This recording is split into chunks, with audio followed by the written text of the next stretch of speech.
Hi friends, welcome to Cooking Jofina Computer Knowledge.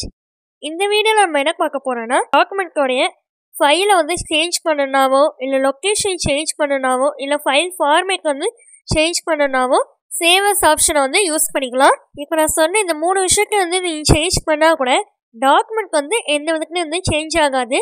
Document வந்து நீங்கள் type பண்ணி வச்சது அப்படியே தான் இருக்கும். ஓகே, இப்போ இந்த சேவஸ் ஆப்ஷனை வந்து கிளிக் பண்ணுறதுக்கு முன்னாடி ஃபர்ஸ்ட் வந்து ஆல்ரெடி சேவ் பண்ணி வச்சிருக்க டாக்குமெண்ட் வந்து ஓப்பன் பண்ணிக்கலாம். இப்போ ஆல்ரெடி சேவ் பண்ணி வச்சிருந்த டாக்குமெண்ட் வந்து எங்கே சேவ் ஆயிருந்துச்சுன்னா டெஸ்க்டாப் லொக்கேஷனில் வந்து சேவ் ஆயிருக்கு. ஃபைல் நேம் வந்து குக்கிங் ஜோஃபினான்னு இருக்குது. இப்போ இந்த ஃபைல் ஃபார்மேட்டும் டாக்குமெண்ட் ஃபைல் ஃபார்மேட்லாம் இருக்குது. இந்த டாக்குமெண்ட் வந்து ஓப்பன் பண்ணிட்டு location, file name, file format எல்லாத்தையும் வந்து சேஞ்ச் பண்ண போகிறேன். இப்போ அந்த டாக்குமெண்ட்டே வந்து ஓப்பன் பண்ணியாச்சு. ஓப்பன் பண்ணிட்டு கீபோர்டில் F12 பட்டனை வந்து கிளிக் பண்ணிக்கோங்க. சேவஸ் ஆப்ஷனுக்கான ஷார்ட்கட் கீ வந்து F12. இப்போ அந்த சேவஸ் டயலாக் பாக்ஸ் வந்து ஓப்பன் ஆயிடுச்சு.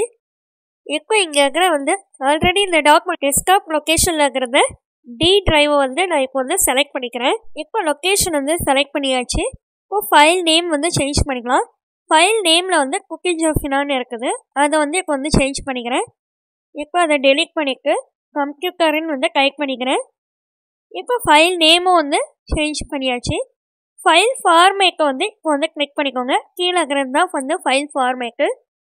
அதில் வந்து சின்னதாக இருக்கிற arrow mark, down arrow mark வந்து கிளிக் பண்ணிட்டிங்கன்னா என்னென்ன ஃபைல் ஃபார்மேட்ஸ்லாம் இருக்குது அப்படின்றது டிஸ்பிளே ஆகும்.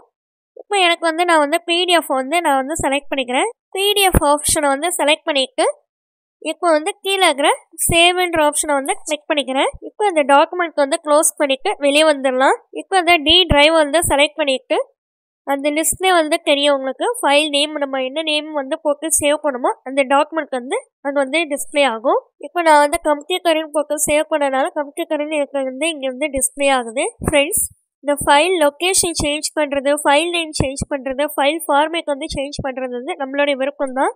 அதே போல் ஓல்டு ஃபைலும் அப்படியே தான் வந்து இருக்கும். அந்த ஃபைல் நேமு, லொக்கேஷன் எல்லாமே அதே இடத்துல தான் இருக்கும். அதாவது அதே ஃபைல் வந்து file name, location, file format மட்டும் சேஞ்ச் ஆகி காப்பி பண்ணியிருக்கோம், அவ்வளோதான். ஓகே.